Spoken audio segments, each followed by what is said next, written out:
Welcome to Rated Radio, the show where artists and albums are pitted against each other while their songs get rated on a scale of 0 to 10. I'm your host, Shane Wyndham, and this is Tracy Lawrence versus Travis Tritt. Hope you're ready for a fight.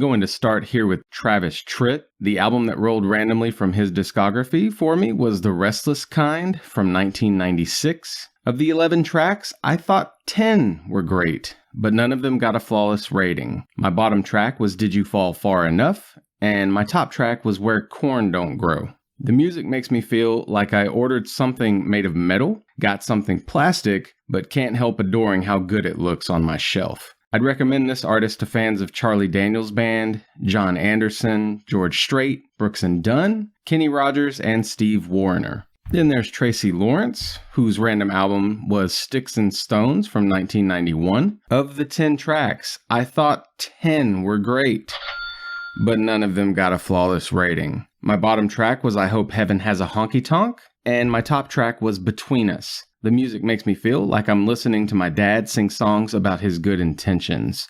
And I'd recommend this artist to fans of Alan Jackson, John Michael Montgomery, Keith Whitley, George Strait, Toby Keith, Tim McGraw. The Travis Tritt album surprised me in ways both good and bad. I'm used to this artist's hits being lyrically and melodically unique, and there wasn't a ton of that on The Restless Kind. Most of the lyrics felt painfully run-of-the-mill. The changes in melody were more like shifts in key for choruses. Those choruses tended to be repeats of the final lyric lines, serving for obvious song names, which made tracks feel a bit more repetitious than they otherwise would have. And I suspect the bluegrass meets honky-tonk sound won't be to everyone's liking. High though certain marks of mine are for said album, the simple truth is that it feels too by the numbers. Even the bridges were just more of the same melodies, with soloing instruments atop them. This may all sound really negative, but understand that critique doesn't equal hatred for the art in question. Fact is, the production is solid, Tritt's voice is easily digestible, almost nothing overstays its welcome. The combination of country styles struck me as refreshing, there's no shitty Republican bile on the disc, and those solos I mentioned earlier exist in almost every track and are blistering, fully enjoyable exchanges between all manner of elements, even including the rarities of drums and violin. Tracy Lawrence's Sticks and Stones didn't have anywhere near as much soloing. The bridges were absent, it started falling a bit flat toward the end, and had some religiosity in the last track that tried souring my love of the disc. Otherwise, I must admit to being blown away by this being his debut album. Literally everything you may love about him from his radio hits is already there, and swinging for the fences. The band is riffing all over the place in ways that keep things feeling fresh throughout each song. The melody work is delightful and engaging. The lyrics are usually more touching than they were with Travis Tritt's album. And Tracy's voice is near impossible to stop taking pleasure in listening to. Oh, and most songs didn't overdo the choruses repeating. Both albums were stronger than I imagined they'd be, but Lawrence would probably have this win locked in for most every country music fan who isn't primarily drawn to instrumental solos. For what it's worth, Travis Tritt's song Where Corn Don't Grow took my highest rating in this matchup.